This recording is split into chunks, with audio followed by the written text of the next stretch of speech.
Jadi kita ini kan terjebak dalam liberalisme realitas pasar.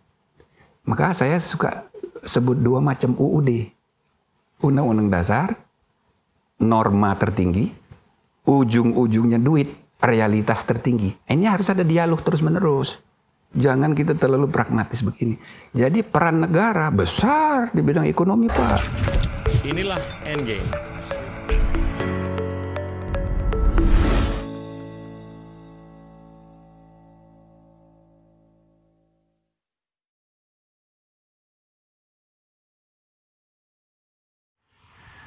Halo teman-teman, hari ini kita kedatangan Profesor Dr. Jimli Ashidik, mantan Ketua Mahkamah Konstitusi.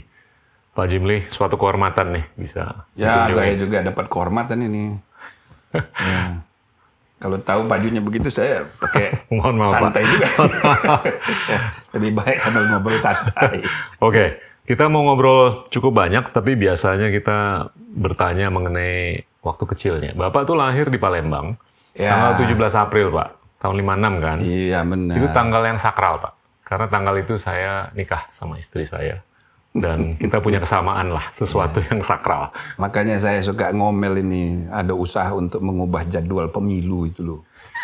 Ya, tahu yang lalu kan sudah benar itu, 17 April, hari pemungutan suara. Siap. Saya bilang ini tanggal yang paling tepat. Mau berubah sekarang. Terus gimana, Pak? Dari Palembang, terus Bapak bisa tertarik dengan hukum, menjadi salah satu pakar atau mungkin pakar yang paling sering dikonsultasikan mengenai konstitusi, hukum dan segalanya. Ya, karena dulu saya guru di Palembang, guru bahasa Inggris. Iya kan? Ya, saya kenal dengan beberapa murid Bapak. Ya, misalnya Helmi, Tontowi, Yahya, itu murid saya semua itu. Nah, jadi tapi bahasa Inggris mereka itu, waduh, sudah jauh lebih bagus dari saya. Siap. Nah, jadi sesudah itu saya tamat sekolah, saya nggak kuliah. Saya pindah cari kerja di Jakarta dan tidak nganggur. Hari Senin datang, Selasa langsung kerja di kedutaan Pakistan. Wow. Nah, jadi translator. Okay. Nah, sesudah itu di kedutaan Mesir. Nah, baru sesudah itu saya kuliah sore, Ansor, anak sore. Kalau Yusri itu anak pagi. Okay. Ya. Kalau saya biaya sendiri. Nah, sesudah kuliah saya pindah kerja di LP3IS di LSM. Maka saya aktif juga sebagai mahasiswa di kegiatan mahasiswa, tapi aktif juga di LSM. Yep. Nah, itu sejarah saya. Tapi di Fakultas Hukum saya menonjol. Lalu diangkat jadi asisten dosen. Nah, begitulah ceritanya. Okay. Karena jadi asisten, kemudian jadi dosen sampai sekarang. Di UI ya, Pak? Di UI. Alhamdulillah. Alhamdulillah. Terus gimana bisa, Bapak tuh sangat banyak sekali perannya. Tapi mungkin kita nyambung dengan pengalaman Bapak sebagai pionir di Mahkamah Konstitusi dan pemimpin di Mahkamah Konstitusi 2 periode. Saya mencoba narik ke topik yang akhir-akhir ini seringkali dibahas, yaitu demokrasi. Oke. Gimana, Pak, dari sudut pandang Bapak secara konstitusi, hukum, mengenai demokrasi yang semakin berkembang? Jadi sejak awal merumuskan ide bernegara, itu the founding leaders kita merumuskan bahwa kita menganut sistem demokrasi, bahkan bukan hanya di bidang politik, di bidang ekonomi juga. Nah, demokrasi, kata Bung Karno, demokrasi politik plus demokrasi ekonomi sama dengan demokrasi sosial. Kira-kira begitu. Siap. Nah, itu dirumuskan menjadi sila keempat kerakyatan yang dipimpin oleh hikmah kebijaksanaan dalam permusyawaratan perwakilan. Jadi roh dari sila itu adalah ya bahasa lain dari demokrasi. Siap. Demokrasi konstitusional. Demokrasi yang diatur, dibatasi oleh kesepakatan tertinggi namanya konstitusi. Nah, cuma konstitusi kita pada awal Indonesia merdeka itu kan masih sumir. Yep. Jadi Undang-Undang Dasar 45 itu dikenal atau saya sering memperkenalkannya sebagai konstitusi paling singkat di dunia. paling singkat di dunia. Okay. Jadi dari segi word count-nya, ya itu dibandingkan dengan konstitusi Amerika yang diklaim oleh para ahli sebagai the shortest, itu tidak benar. Karena word count-nya itu kita itu cuma 1000-an. Mereka itu 3000-an, 4000-an. Bahkan sesudah perubahan dari 5000-an. Nah, jadi undang-undang dasar paling tebal itu India. Nah, kita yang paling singkat. 3000 kalau India? Ya. Okay. Kalau India itu 450-an pasal. Tebal sekali. Okay. Nah, kita yang paling singkat. Nah, karena dia paling singkat, semua konstitusionalitas tidaknya suatu kebijakan, ya tergantung siapa yang kuasa. Nah, gitu loh.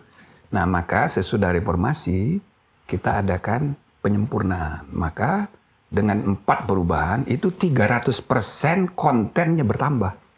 Wow. Jadi yang tidak berubah tinggal 74 ayat.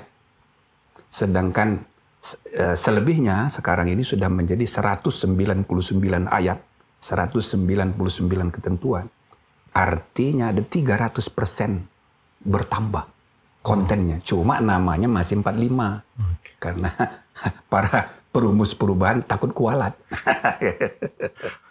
Artinya sekarang sesudah kita mempertegas ya konsep demokrasi konstitusional, maka harus diimbangi juga dengan dibentuknya lembaga yang mengawal. Nah, itulah tugas Mahkamah Konstitusi. Jadi saya bersyukur bisa ikut terlibat dalam merumuskan konstitusinya, dalam membuat undang-undangnya. Saya diangkat oleh pemerintah maupun DPR, dan kemudian terpilih jadi hakim konstitusi. Diminta pula oleh teman-teman jadi ketuanya. Alhamdulillah. Alhamdulillah. Tapi saya mau, Bapak beberapa kali memberikan kuliah dan bicara di lembaga internasional juga mengenai betapa semakin banyak negara itu merangkul demokrasi. Tapi kalau saya lihat akhir-akhir ini sudah mulai kedengeran kritikan-kritikan mengenai bentuk demokrasi. That's it. Dan proses demokratisasi. Gimana Pak pandangan Bapak secara umum dan ya dalam konteks Indonesia secara spesifik? Jadi ide demokrasi itu tumbuh. Siap. Dulunya Socrates seperti tergambar di Plato's Republic. Ya. Itu demokrasi itu istilah yang jelek di Yunani kuno. Ya. Bahkan oleh Socrates sendiri dalam dialognya itu digambarkan itu pemerintahan yang buruk itu demokrasi. Ya. Nah, jadi nggak ada orang yang mau disebut demokratis, jelek itu. Tapi lama-kelamaan dia tumbuh dalam praktek, lalu dari praktek-praktek itu termasuk juga praktek di dunia Islam. Ketika konstitusi Madinah dibuat, dan banyak lagi praktek-praktek seperti misalnya di negara-negara Barat sendiri, maka istilah demokrasi itu dipakai untuk sesuatu yang baik. Dan lama-kelamaan menjadi konsep yang diidealkan. Tetapi teori demokrasi kan tumbuh juga. Ya. Nah, jadi sampai sekarang doktrin, prinsip, teori demokrasi yang abad lalu belum tentu relevan sekarang. Misalnya teori Montesquieu sudah ketinggalan zaman. Itu kan dia tulis L'Esprit de Loi itu 41 tahun sebelum Revolusi Prancis. Jadi banyak yang sudah berubah. Apalagi zaman sekarang. Siap. Tiba-tiba kita menyaksikan perubahan-perubahan baru. Loh, ini demokrasi ini kok jadi kayak begini? Ya. Maka di seluruh dunia sekarang membuat prediksi dan penilaian terjadinya regression, democratic regression. Ya. Kemunduran demokrasi karena mengukur dengan kriteria lama. Ya. Nah, jadi sekarang ini terjadi proses penurunan kualitas di semua negara. Apalagi dengan teknologi disruptif, wah makin kacau ini konsep demokrasi. Menarik. Nah, maka perlu ada perbincangan teoritis baru tentang bagaimana sebaiknya demokrasi dibangun dan dikembangkan untuk ke depan. Terkait dengan teknologi, Pak, akhir-akhir ini saya mengedepankan bagaimana kebebasan berbicara. Itu disamakan dengan amplifikasi algoritma. Iya kan? Betul. Itu menurut saya kurang bijak. Karena itu membiarkan narasi yang mungkin kurang bijaksana, narasi yang kental dengan kebencian, kemarahan, untuk terus-menerus teramplifikasi. Ya. Sedangkan narasi yang lebih bijaksana, yang lebih baik itu tidak teramplifikasi. Satu, karena mereka mungkin Diem. malas ngomong atau takut ngomong, dan juga algoritmenya tidak mengamplifikasi siapapun yang sudah disuarakan atau apapun yang sudah disuarakan. Nah itu gimana Pak penyikapan ke depan? Saya kira benar itu ya. Kira-kira itu juga dialami di semua negara. Ya. Ya terutama di negara kita karena ada latar belakang yang kompleks gitu ya. Ada pemilihan kepala daerah, gubernur DKI yang membelah, dilanjutkan dengan pilpres yang terbelah dua, gitu-gitu kan. Betul. Nah itu sepertinya nggak sengaja itu, tapi sebenarnya sudah ada yang ngatur dari atas sana. Tiba-tiba kita ngalami kayak gini. Jadi apalagi kalau dikaitkan dengan teknologi tadi, saya rasa kita juga mesti hati-hati nih. Big data itu jadi Tuhan baru, ya kan? Betul. Dia jadi penentu segalanya. Maka teknologi masa depan itu makin mengidealkan sentralisme. Ya. Dan itu pasti bertolak belakang dengan ide demokrasi yang egalitarianisme, ya kan? Ya. Nah, jadi makin terancam itu ide-ide demokrasi yang diidealkan dari masa lalu, yang kita warisi dari masa lalu. Padahal memang sudah banyak sekali faktor menyebabkan regres itu. Ya. Termasuk misalnya gejala third termism. Itu banyak di mana-mana. Gejala perpanjangan masa jabatan pakai pemilu tapi tidak ada pergantian. Ya. Xi Jinping seumur hidup. Itu Erdogan bisa seumur hidup juga tuh. Putin seumur hidup. Ya. Hun Sen bisa seumur hidup, tapi ada pemilu. Nah, jadi democratic election itu formalisme. Ya. Jadi democratic formalism itu akan terus berkembang on behalf of demokrasi, tapi sebenarnya bukan. Ya. Nah, yang lain segi adalah ruang publik penuh kebencian, penuh permusuhan, itu nggak cocok dengan demokrasi. Ya. Itu bertentangan sama sekali dengan ide demokrasi yang mengharuskan saling menghormati, toleransi, saling menghargai perbedaan. Tapi yang terjadi kan terbalik. Ya kan, ruang publik kita sekarang berisi kebencian, permusuhan. Orang semakin berani menghujat tanpa takut-takut. Dan orang pun makin baper karena langsung tertusuk dari kamar mandi baca, langsung menusuk pribadinya. Jadi ruang publik sekarang ini penuh dengan kebencian. Tapi saya rasa ini gejala sementara. Episodik. Ya. Ya, jadi sering saya namakan dulu diprediksi kita akan memasuki era informasi dan komunikasi. Yang terjadi sekarang terbalik. Yang terjadi adalah miskomunikasi dan disinformasi. Atau diskomunikasi dan misinformasi yang terjadi. Ini misalnya informasi hoax itu banyak sekali. Informasi faktual tapi konteksnya tidak sama dengan yang dimaksud. Itu banyak sekali. Apalagi sekarang bisa direkayasa. Ya. Misalnya state manage itu di China itu sudah ada. Jadi ada agenda resmi dari pemerintah untuk membuat berita-berita yang mengindoktrinasi publik dengan informasi yang false. Ya.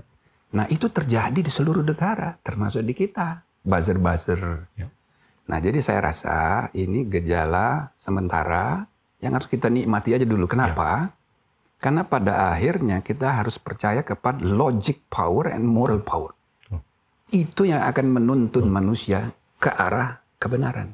Ya. Tapi karena di era transisional ini yang ada percobaan-percobaan kayak begini, biarin aja nggak apa-apa, jangan baper, gitu loh.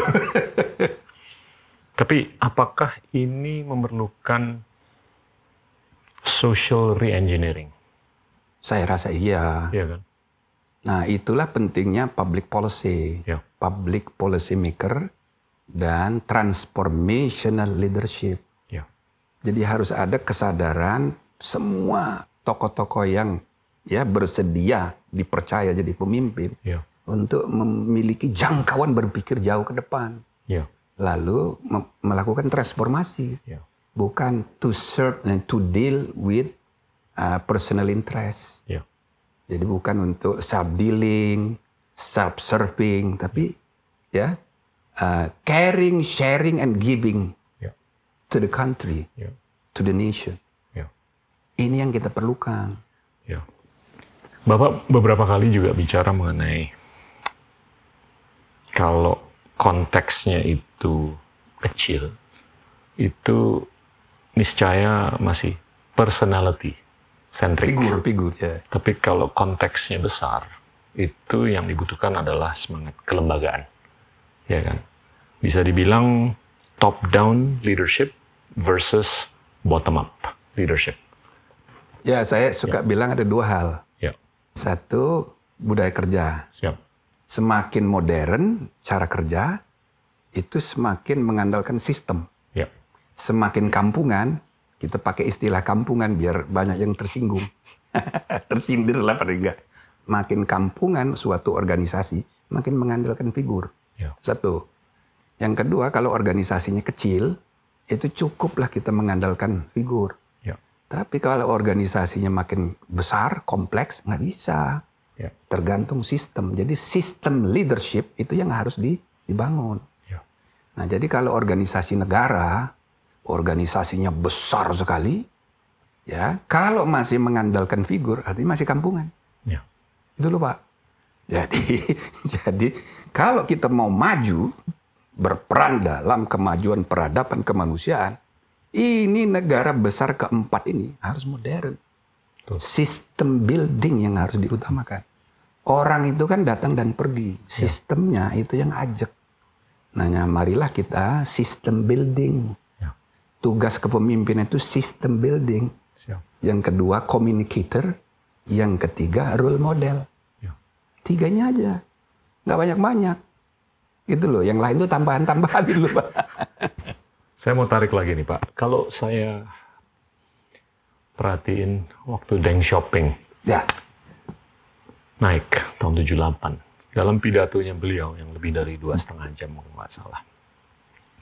Beliau menggunakan kata demokrasi. Kurang lebih 33 kali. Dan yang saya tangkap dari pidato beliau, itu adalah bagaimana Tiongkok, walaupun berideologi, apakah itu sosialis, komunis, atau autokrasi, bagaimana beliau tuh mengedepankan demokratisasi ide, demokratisasi talenta. Dan itu yang menjadi katalis untuk terjadinya reformasi. Tiongkok menjadi superpower secara ekonomi, geopolitik, dan lain-lain. Setelah 40 tahun lebih lah. Nah itu, di diri saya melihat terlepas dari ideologi, mereka punya kepentingan untuk mendemokratisasikan talenta. Nah ini kan nyambung dengan semangat kelembagaan kan Pak? Iya, iya. Semestinya demokrasi harus lebih piawai kan Pak? Untuk mendemokratisasikan talenta. Ibarat kata dia bilang, ya gue nggak peduli deh. Lo keluarga atau enggak, yang penting lo oke. Sebelum lo jadi wali kota, gubernur, pimpinan perusahaan, dan lain-lain. Otaknya harus dibuktikan secara kognitif, EQ-nya juga harus dibuktikan. Untuk menjadi pemimpin dalam dimensi apapun. Itu demokratisasi talenta. Kan? Belum lagi demokratisasi ide. Nah kita sebagai demokrasi terbesar nomor 3, India nomor 1, Amerika nomor 2, saya melihat mungkin ada simptom atau kecenderungan terjadinya deinstitusionalisasi dalam pengambilan keputusan. Saya curious, pandangan Bapak gimana Pak? Iya, sangat ya dengan medsos yang makin disruptif ini ya. Jadi antara pendapat pribadi, misalnya di Twitter aja. Semua pejabat itu kan punya Twitter, Pak. Yep. Tiap hari nge-tweet. Masalahnya tweet ini, tweet pribadi atau tweet institusi. Kan tidak jelas tuh. Lalu begitu di-tweet, dapat komentar pro kontra, ada yang maki-maki, ada yang muji-muji gitu kan. Nah, jadi kita bisa katakan ini tweet pribadi. Jadi ruang publik kita diisi oleh komunikasi pribadi atau antar pribadi. Jadi tidak melembaga. Kadang-kadang informasi internal yang belum seharusnya diungkapkan sudah terungkap secara pribadi. Jadi ini gejala gelombang deinstitusionalisasi politik, padahal yang diperlukan konsolidasi politik, kelembagaan. Jadi yang diperlukan itu pelembagaan cara kerja. Itu ciri modern, itu cara kerja itu harus melembaga. Pisahkan mana urusan pribadi, mana urusan institusi. Kalau kita bicara korupsi, itu kan basis sosial korupsi itu kan konflik kepentingan. Nah, konflik kepentingan antara apa? Antara pribadi dan institusi. Nah, sekarang ini gejalanya itu terbalik. Deinstitusionalisasi politik ini malah membahayakan. Itu kalau menurut saya. Nah, kalau tidak disadari, tidak ada upaya bersengaja, repot ini. Repot. Nah, jadi media sosial, Twitter dan sebagainya itu ya harus kita pakai untuk media sosialisasi. Tapi harus tahu ini harus bicara institutional, not personal. Jadi memang konflik kepentingan ini mungkin perlu ada pengaturan tersendiri. Makanya saya dari dulu setuju dengan ide kita buatlah undang-undang larangan konflik kepentingan. Banyak aspeknya, Pak. Banyak sekali. Ya.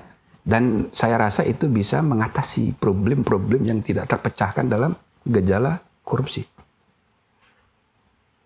Banyak sekali. Wow. Di semua bidang ya. Antara politik dan bisnis. Bahkan ya, gejala konflik kepentingan bisnis dan politik itu gejala dunia. Nah, yang paling menonjol sesudah Donald Trump jadi presiden, itu paling. Mengapa? Karena undang-undang larangan konflik kepentingan di Amerika itu sudah sejak tahun 80-an. Dan bagus. Para pejabat boleh punya saham, boleh punya bisnis, tapi harus dilaporkan. Dan dikelola oleh blind trust management. Para pengusaha mau main politik silahkan. Tapi Anda begitu duduk di jabatan publik harus diserahkan bisnisnya, sahamnya, blind trust management. Tapi ternyata begitu Donald Trump jadi presiden, itu tidak berlaku untuk presiden. Karena presiden sudah diatur di Undang-Undang Dasar. Jadi Donald Trump enak sekali jawabnya. Loh itu kan bukan untuk saya. Saya kan presiden. Maka konflik kepentingan, merajalela sejak Donald Trump. Pengaruhnya ke seluruh dunia loh, Pak. Termasuk di kita. Nah ini kan harus dibereskan. Antara bisnis dan politik. Antara politik dengan civil society. Ini harus dipisah. Tidak boleh konflik kepentingan. Itu besarannya. Belum lagi urusan pribadi, gitu kan? Nah, ini kan para pejabat kita banyak tidak menyadari. Ya kan? Hanya niat baik. Niat baik is okay. Tapi lebih dari niat baik, kita kan harus system building. Gitu loh, Pak. Ya, saya kasihan juga kawan-kawan jadi menteri, kemudian punya bisnis gitu kan. Itu kan dikuyuk-kuyuk orang. Terlepas dari niat baiknya. Niat baiknya itu benar. Cuma ya tetap ya nggak benar kalau dari segi konflik kepentingan. Timbul pertanyaan, Pak. Ini intuisi aja dari pernyataan Bapak. Saya juga udah sempat ngikutin Pak Jimli ngomong mengenai hal ini. Keterkaitan antara bisnis dengan politik. Apakah mungkin interpretasinya atau solusinya adalah untuk pemerintah itu lebih proaktif dan lebih besar perannya dalam ekonomi. State economy. Seperti apa yang kita lihat mungkin di Singapura. Atau di China. Atau di Rusia. Untuk membatasi keterkaitan antara bisnis dengan politik. Biar pemerintah aja yang lebih berperan, lebih besar perannya dalam kue ekonomi itu. Kalau kita mempelajari, memahami sungguh-sungguh ya, cita-cita konstitusional yang dirumuskan sejak the founding leaders menyusun Undang-Undang Dasar 45, itu kan jelas di bab tentang kesejahteraan sosial tadinya, sekarang ditambahin judulnya, perekonomian nasional dan kesejahteraan sosial. Maka ini saya suka sebut Undang-Undang Dasar 45 itu bukan hanya political constitution seperti Amerika. Dia juga economic constitution, itu satu. Kedua, pasal-pasal mengenai keuangan negara. Ya, bab 8. Terus tentang BPK, terus mengenai perbankan. Sebut contoh misalnya pasal tentang mata uang. Disebut kalau pelajari sejarahnya pasal tentang mata uang itu di-pack. Peran negara itu menentukan kurs. Itu di dalam perdebatan di BUPKI itu begitu. Dan pasal itu sampai sekarang nggak berubah. Maka kalau the original intent of the text, itu peran negara besar dalam menentukan sistem keuangan nasional. Besar. Kita tidak bisa hanya larut pada dinamika pasar. Ngikut perkembangan. Gitu loh, itu ide awalnya. Jadi kita ini kan terjebak dalam liberalisme realitas pasar. Maka saya suka sebut dua macam UUD. Undang-undang dasar, norma tertinggi, ujung-ujungnya duit, realitas tertinggi. Ini harus ada dialog terus-menerus. Jangan kita terlalu pragmatis begini. Jadi peran negara besar di bidang ekonomi, Pak. Nah, apalagi belajar dari banyak pengalaman contoh sekarang. Bagaimana China gitu ya. Ya memang problem juga China ini. Jadi ini salah satu democratic regress in the world gara-gara China sukses di bidang ekonomi tanpa memerlukan demokrasi. Jadi kata orang, untuk apa bikin demokrasi kalau rakyat tidak bisa makmur? Ya kan? Itu jadi alasan untuk menurunkan seduktif. Menurunkan apresiasi kepada sistem demokrasi. Makan tuh demokrasi, kan gitu. Nah, jadi China mengklaim dirinya melakukan demokratisasi.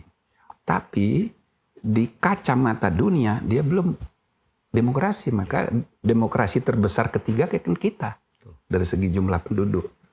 Nah, jadi China boleh jadi memang tidak komunis lagi. Tapi dia sistem sentralisme, partai tunggal yang menyebabkan dia tidak layak untuk disebut negara demokrasi. Meskipun dia melakukan demokrasi mikro. Gitu. Nah, cuma ada masalah baru lagi nih. Jadi ke depan dengan perkembangan digitalisasi kehidupan ini, big data akan menjadi penentu ke depan, maka potensi sentralisasi kehidupan semua bidang termasuk ide demokrasi, ide nasionalisme, ini kan menimbulkan masalah di masa depan. Nah, China ini nampaknya kok lebih cocok untuk kriteria big data di masa depan itu. Jadi peranan negara mengontrol semuanya. Jadi kita mesti hati-hati juga dengan ide demokrasi yang kita warisi. Kalau tidak kita ubah prinsip-prinsip ya yang kita warisi dari teori lama, waduh ketinggalan kita. Ya kan? Nah, jadi memang saya tidak cenderung mengatakan lalu yang Cina ini ideal. Nanti dulu. Karena di sana tidak boleh ada perbedaan pendapat, hanya satu suara. Satu partai, ya kan? Demokratisasi sepanjang tunduk di bawah sistem partai. Di luar itu, ya hilang tuh, bisa hilang. Ya. Jack Ma aja bisa hilang itu, sudah diam dia sekarang. Nah, jadi saya rasa itu bertentangan juga dengan hakikat kemanusiaan. Wow, ini banyak nih cabang pertanyaannya nih. Yang pertama mungkin mengacu ke pernyataan Bapak yang sebelumnya terkait dengan UUD atau ujung-ujungnya duit. Ini kalau kita mau benar-benar serius mengedepankan keadilan sosial bagi seluruh rakyat Indonesia. Di era yang mana kita melihat kesenjangan semakin mencuat. Apakah itu karena digitalisasi yang semakin membelah percakapan, membelah kesejahteraan? Apakah ini karena policy, karena kepemimpinan di mancanegara? Tapi saya melihat China itu rasio uang beredar terhadap PDB-nya jauh di atas 100%. Amerika Serikat jauh di atas 100% rasio uang beredar terhadap PDB. Di Indonesia, rasio uang beredar terhadap PDB-nya di bawah 50%. Oh gitu. Rendah sekali. Rendah sekali ya. Jadi saya melihat kalau kita benar-benar serius mau mengedepankan keadilan sosial bagi seluruh rakyat Indonesia, ya setiap warga itu harus punya akses ke fulus.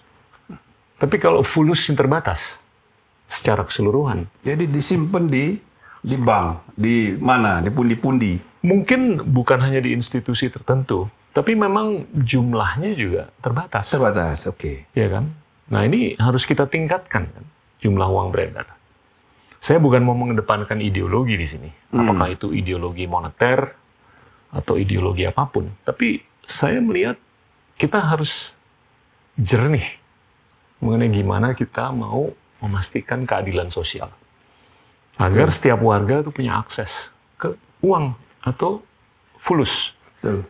Nah, untuk meningkatkan uang beredar itu kan kita harus datangkan dari luar atau kita minjem. Nah, itu kalau saya lihat penanaman modal asing sudah meningkat, tapi tidak dengan proporsi atau skala atau kecepatan yang menurut saya bisa ngejar kepentingan kita untuk memastikan keadilan sosial. Dan secara empiris terlihat kan, rasio Gini ini semakin meningkat, 39 akhir-akhir ini. Pandangan Bapak gimana, Pak? Ya, saya kira benar sekali itu. Keadilan sosial malah kurang. Dibicarakan aja kurang gitu. Ya. Orang ribut ini soal ketuhanan yang Maha Esa melulu. Yang kedua persatuan melulu yang diomongin. Kalau para pejabat selalu ngomongnya, kita harus bersatu. Gitu kan, maksudnya kamu jangan ribut dong, bersatu dengan kita. Ya kan. Nah, yang ketiga kerakyatan demokrasi aja. Tapi yang sebetulnya yang di mata rakyat dirasakan langsung dari keadilan sosial itu. Ya. Sila terakhir itu yang paling menentukan. Jadi sebenarnya ujung-ujung dari semua itu ya adalah keadilan sosial. Nah, demokrasi kadang-kadang membuka ruang bebas, liberty. Tapi liberty itu punya efek samping. Pertama, bisa menciptakan konflik dalam dirinya sendiri. Makanya perlu solidaritas, perlu persatuan. Liberty perlu fraternity. Tapi ada yang ketiga, egality. Egality yang kalau di Amerika prosperity. Nah, itu kalau digabung itulah yang kita maksud dengan keadilan sosial itu. Jadi kebebasan itu bisa menghasilkan ketidakadilan. Karena yang menikmati kebebasan paling banyak itu elit. Jadi orang yang stratifikasinya di atas itu paling banyak menikmati kebebasan. Semua menikmati kebebasan, tapi yang lebih banyak menikmati yang di atas. Maka kesenjangan otomatis makin bebas suatu masyarakat, makin jauh. Begitu loh. Nah, makin jauh, konflik makin terbuka. Maka disitulah leadership diperlukan. Satu-satunya yang paling pokok dari fungsi leadership itu untuk keadilan. Itu. Selain soal merukunkan, menjaga ruang bebas, ya, membangun kesejahteraan umum. Maka salah satu hadis Nabi, boleh ini hari Jumat ini, ya kan? Siap. 7 golongan orang yang nanti dijamin dapat perlindungan dari Allah. Pada saat tidak ada lagi perlindungan yang bisa diharap kecuali dari Allah. 7 golongan orang. Golongan pertama yang disebut apa? Imamun adilun. Pemimpin adil, yang adil. Itu yang duluan disebut. Yang lain-lain nomor 2, nomor 3 sampai nomor 7. Jadi dalam hidup ini, kepemimpinan yang adil dan mengadilkan struktur kehidupan, itu yang paling pokok. Kalau dia tidak hadir, kalau keadilan tidak membaik, artinya dia tidak hadir. Dia hanya ada posisi tapi tidak berperan untuk membangun keadilan itu. Jadi saya setuju sekali, maka semua kebijakan harus kita arahkan untuk membangun keadilan sosial itu. Keadilan struktural. Jadi gampang menilainya itu. Orang yang penghasilan tertinggi sama terendah, jaraknya berapa? Gitu kan? Di zaman Orde Baru itu jaraknya ratusan. Di zaman Orde Lama jaraknya itu puluhan. Tapi sesudah reformasi jaraknya ribuan. Antara orang penghasilan tertinggi sama terendah. Pimpinan perusahaan termasuk BUMN yang dapat 1 M sebulan take home pay banyak. Dan itu legal. Tapi yang dapatnya cuma 1 juta. Penghasilan 1 juta itu ratusan ribu. Jadi ini halal, legal. Maka sesuatu yang legal dan halal belum tentu baik. Belum tentu adil. Jadi tidak sama antara keadilan dan menegakkan hukum. Makanya saya suka tanya sama teman-teman penegak hukum. Kalian ini menegakkan apa? Menegakkan peraturan, teks, atau menegakkan rohnya hukum, yaitu keadilan? Kadang-kadang nggak jelas. Tiap hari kita menegakkan hukum, tapi cuman teks. Jadi sarjana peraturan, bukan sarjana keadilan.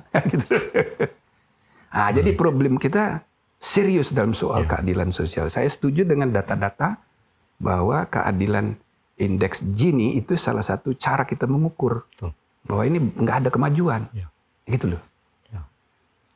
Ini cabang kedua pertanyaan. Bapak tadi menyinggung mengenai keberadaan Tiongkok yang semakin signifikan. Ada istilah namanya Thucydides trap. Ini berasalkan dari seorang jenderal di Athena yang menggunakan perumpamaan kalau ada power yang rising, terus ada power yang declining, itu terbelenggu mereka, terjebak dalam trap yang mungkin kurang berkenan untuk banyak orang, bukan mereka berdua saja. Amerika bisa dibilang mungkin on a decline, Tiongkok on a rise. Pandangan Bapak gimana, Pak? Saya rasa penggambaran Thucydides trap itu ditulis oleh Graham Allison itu penting itu ya. Itu kan jadi pembicaraan sekarang di mana.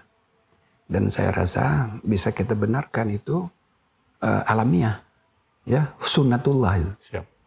Jadi Sparta nggak siap dengan kenyataan munculnya kekuatan Athena, banyak filosof dan sebagainya. Jadi perang.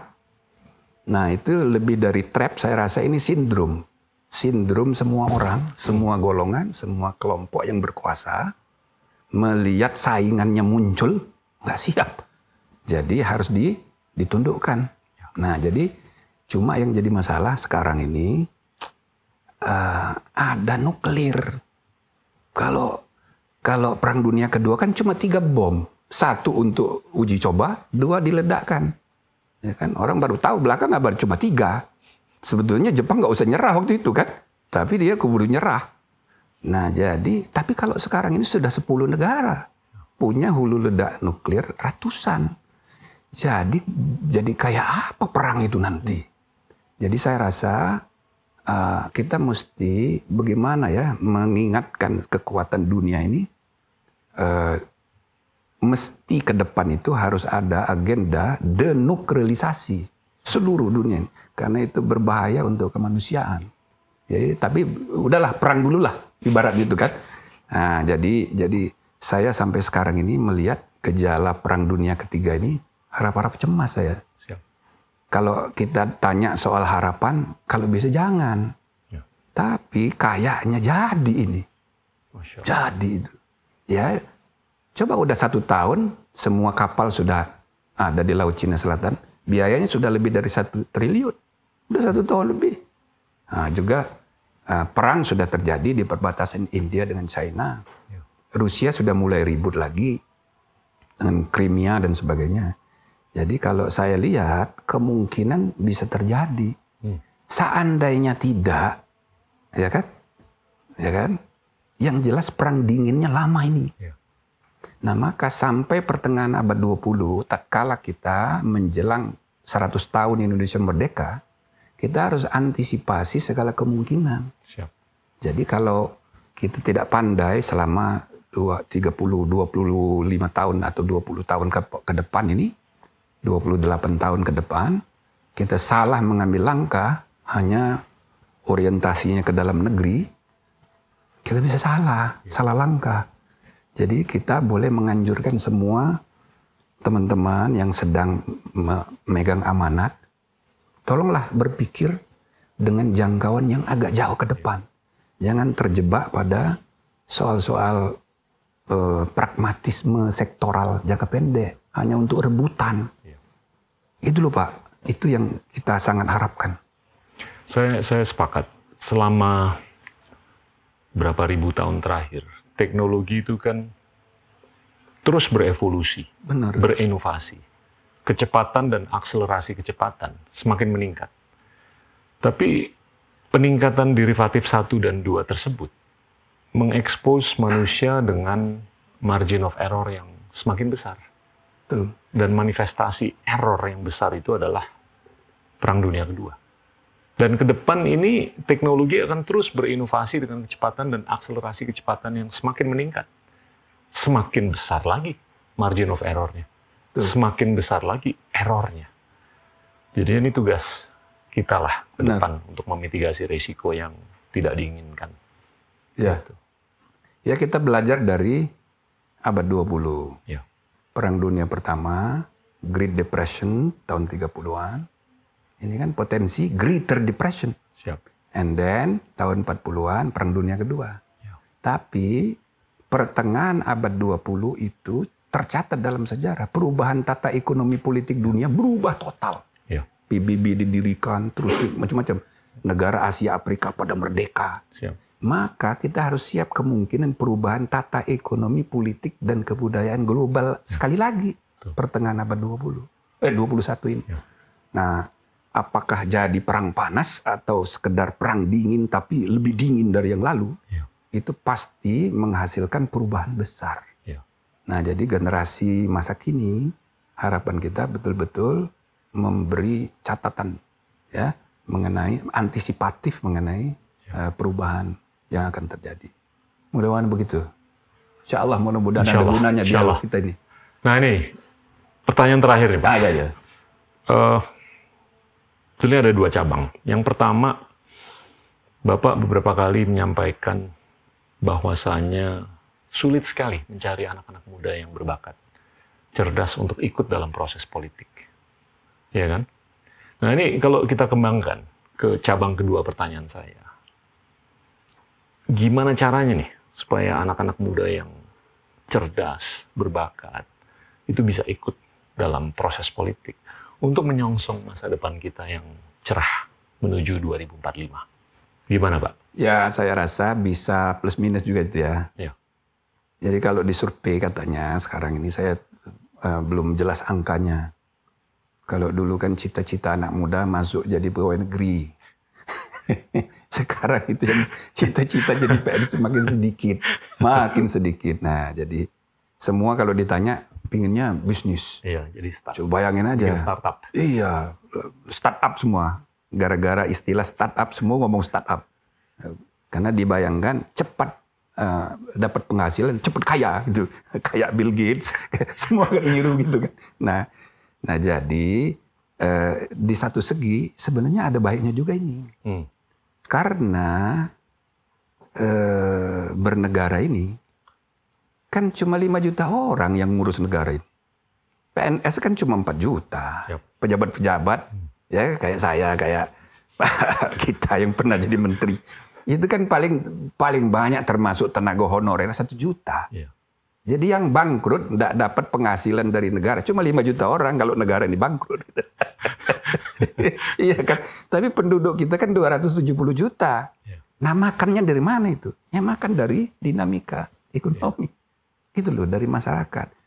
Nah sekarang pelaku bisnis itu, entrepreneur masih rendah sekali. Pendidikan kita pun cita-citanya sangat mulia. Menghasilkan tenaga kerja terampil. Kan mulia sekali. Bahkan Menteri Nasir menambah kebijakan. Setiap sarjana S1 harus dilengkapi dengan SKPI. Surat keterangan pendamping ijazah. Maksudnya harus training profesional. Maksudnya jadi pegawai terampil nanti. Coba cita-citanya semulia-mulianya kan mau menghasilkan pegawai terampil. Kenapa bukan pemimpin terampil? Kenapa bukan pemilik usaha terampil? Tapi yang dibayangkan cita-cita pendidikan nasional kita menghasilkan pegawai tertentu. Iya kan? Ini kan harus direformasi juga. Betul. Nah, jadi pelaku bisnis itu masih masalah. Ya. Jadi saya rasa dari satu segi ini bagus ini. Ya. Tapi di lain segi benar juga ya Pak Gita kemukakan itu ya. Kalau nanti yang mengisi ruang politik itu orang-orang pragmatis tidak punya idealisme, kan repot kita. Gitu loh. Karena public policy akhirnya itu yang menjadi akar mula yang mempengaruhi semua kehidupan. Nah, jadi kalau public policy makernya itu orang-orang pragmatis, repot kita. Seperti yang sekarang ini. Jadi saya rasa dua-duanya mesti kita benahi ini. Sambil mengingatkan yang sudah duduk di dalam posisi politik. Mbok belajar gitu untuk berpikir jangka panjang. Ya kan? Sambil mendidik kader-kader bukan hanya businesspreneurship, sociopreneurship, juga politikepreneurship. Jadi bukan sekedar jadi PNS dan pegawai terampil. Nanti ujung-ujungnya jadi TKI. Gitu-gitu. Mbok jadi pengusaha. Ke Jerman sana jadi pengusaha. Maka sebenarnya menurut saya ya, bikin kebijakan daripada kirim TKI, mending kirim mahasiswa magang. Mahasiswa magang sebanyak-banyaknya. Nanti dia dapat kerjaan tapi terhormat. Daripada TKI. Apalagi TKW. Jadi saya rasa banyaklah yang perlu dibenahi. Saya optimis lah generasi milenial sekarang ini ya bisa berbagi peran, mana yang melakukan bisnis, mana yang memperbaiki ranah politik. 2045 gimana Pak? Pesan-pesan akhir. Saya rasa 2045 ini masa terakhir transisi, ya jadi sejarah, ya ini sebagian harapan ya. Amin. Feodalisme dalam politik, kalau bisa itu sesudah 2025, 2024 itu selesailah. Kalau bisa. Maka kita harus mengatur ulang sistem politik, sistem kepartaian. Jangan jadi oligarki, jangan jadi dinasti. Gitu kan? Nah, jadi mungkin ya yang akan jadi presiden itu saya nggak tahu siapa. Mudah-mudahan ada generasi perantara. Jangan langsung muda sekali. Agak tua sedikit dari yang sekarang juga nggak apa-apa lah. Supaya regenerasinya itu tidak meloncat. Nah, jadi kesadaran kesejarahan juga itu bahaya kalau meloncat.